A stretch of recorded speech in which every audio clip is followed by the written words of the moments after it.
Good morning, women's college flag football. With so many teams playing, we wanted to update women's college flag football.com's ratings. So win-loss records only tell half the story. And to find the true powerhouses, we have to look past the W and account for who a team plays and how they beat them.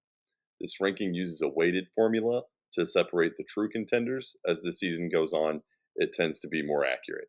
So, by balancing schedule strength with pure scoring power, these rankings reward teams that dominate high quality competition while exposing those teams that some might consider to have a softer schedule.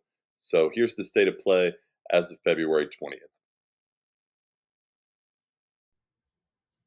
We start here with Kaiser. No surprise, the gold standard in women's college flag football, getting off to a perfect start. Ava Wallace led the charge, throwing for 6 touchdowns and 195 yards. Again, the team started off with 310 total yards in the air against a great Lisa McCray team. Player of the game goes to Tremisha Harris, catching 3 touchdowns for 100 yards, including a 44-yard bomb. Florida comes in at number 2 with a massive 146 point plus point differential, the highest in our data set. At number 3, we have Daytona State, extreme dominance in their 2 games, averaging 54 points in their point margin per contest right now. That's also very impressive out of the Falcons. Irvine Valley Lasers showing out to be a defensive powerhouse that has allowed very few points while maintaining a 122 point differential over 3 games. It's my opinion that this is currently California's team to beat as things stand right now. Warner, they maximized the game that they had with Hope International with a 66-point shutout, proving that they belong in the conversation for the national championship, as their only opponent, Hope International, has maintained a 500 winning percentage elsewhere and got a win over St. Thomas. Coming in at number 6, we have Thomas, the Nighthawks out of Georgia, heavily boosted by a strong opponent winning percentage, proving they're winning against quality competition. Also, Golden West coming in high on the ratings due to a high opponent winning percentage. So far, their opponents have yet to lose a game. Coming in next, we have Florida Atlantic, another team that's 5-0. They remain one of the most active and consistent winners in the state of Florida. At number 9, we have Saddleback. Their rank is sustained by a perfect record and a high opponent winning percentage, despite a slim point differential there at +3. Weber International is in at number 10 for us. They capitalized on a huge 38-0 shutout to crack the top 10 in just 1 game. Mirroring Warner there, they own a high offense or opponent's winning percentage by defeating Hope International, though their lower point differential keeps them closer to the edge of the top 10. But things are early. At number 11, you see Grand Canyon there with their solid debut over Arizona State. La Sierra's got 2 wins with a respectable +37 differential. Florida Gateway comes in next with their wins over Life and Penn State Schuylkill.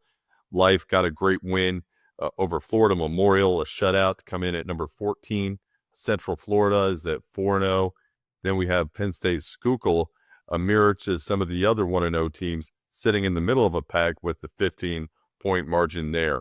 Huntington, they tied with the next team, 17-18 UCLA in virtually every metric, showing a 13-6 win in their game.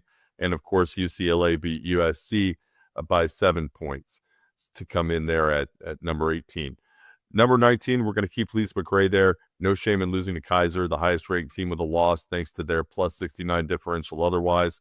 Emmanuel, a high-volume team, they're 3-1, rewarded for their strong start to the season with 3 wins. Then we go over to Point. They're at number 21. They've gotten the rough game where they were tied or essentially tied. It was close with Daytona State at halftime and then getting a big win over Andrew College. Reinhardt's in at 22. They're another team that showed strong with a strong start against Thomas Nighthawks. Then Cypress comes in next. They have a negative point differential, but they're saved because their opponent's winning percentage has been really high so far. East LA College, they're 2-1. Again, another team with a great winning record to start out. And then Arizona State, they've looked really great despite taking on some losses. So they're a little bit of a roller coaster team, but they're +43 point differential. And so that's the first 25 teams. I don't really like to call it a top 25 because it's not a ranking, it's a rating system, but that's what we're looking at here. Let's get over to the teams that are ranked 26 through 49.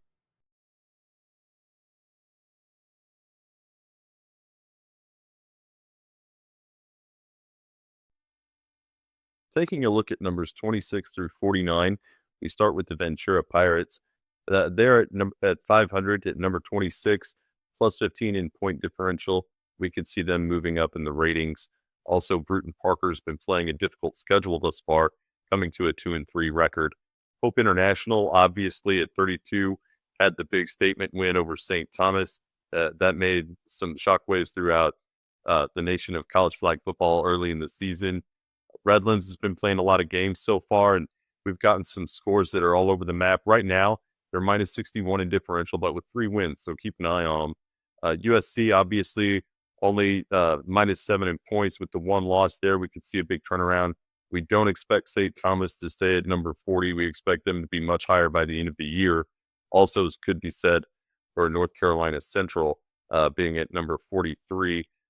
They're at the bottom there with Andrew. They've had a very difficult schedule this season, and that should be noted as well. But props to everyone who's been making out to the field.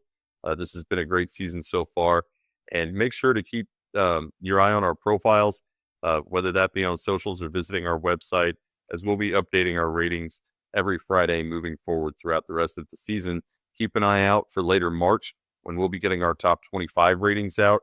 We do currently vote with Playmakers Corner, and we continue to do that throughout the season. So make sure to check in with them as well. Otherwise, I hope you have a great weekend and good luck in your games. Thank you.